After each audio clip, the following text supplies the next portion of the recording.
मेरा नाम सौरभ है। मैं 30 साल का हूँ। मेरी शादी को 6 साल हो गए थे। मेरे पास अभी तक कोई औलाद नहीं थी।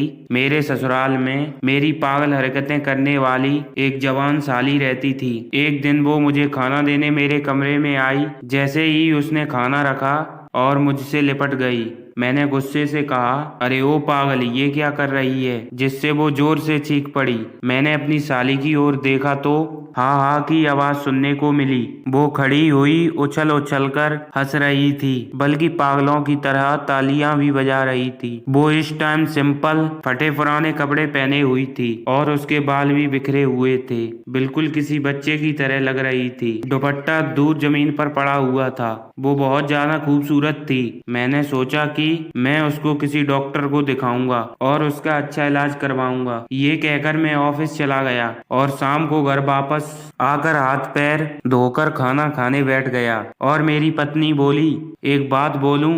मैंने कहा, हाँ बोलो।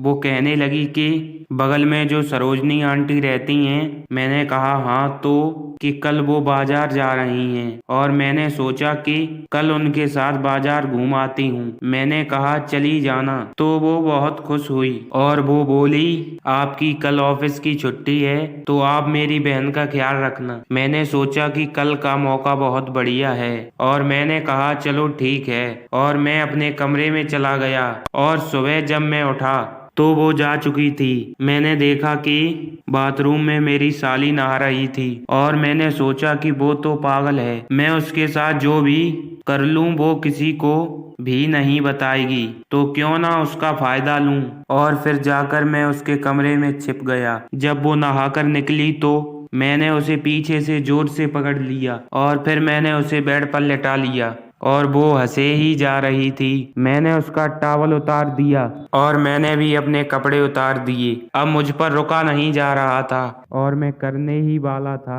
कि अचानक मेरी पत्नी ने दरवाजा खोल दिया और मुझे ऐसे पाकर मेरी पत्नी रोने लगी और कहने लगी कि तुम जैसा मैंने इंसान नहीं देखा। मैं सोचती थी कि आप बहुत अच्छे हैं, पर मैं गलत थी। आप इतनी गिरी हुई हरकत भी कर सकते हैं। मुझे सोचते हुए भी शर्म आती है कि मैंने आप जैसे इंसान से प्यार किया। फिर मैंने कहा, मुझे माफ कर दो, मुझसे गलती हो गई। मैं शरीर के नशे में ये कर बैठा होता। मुझे माफ कर दो।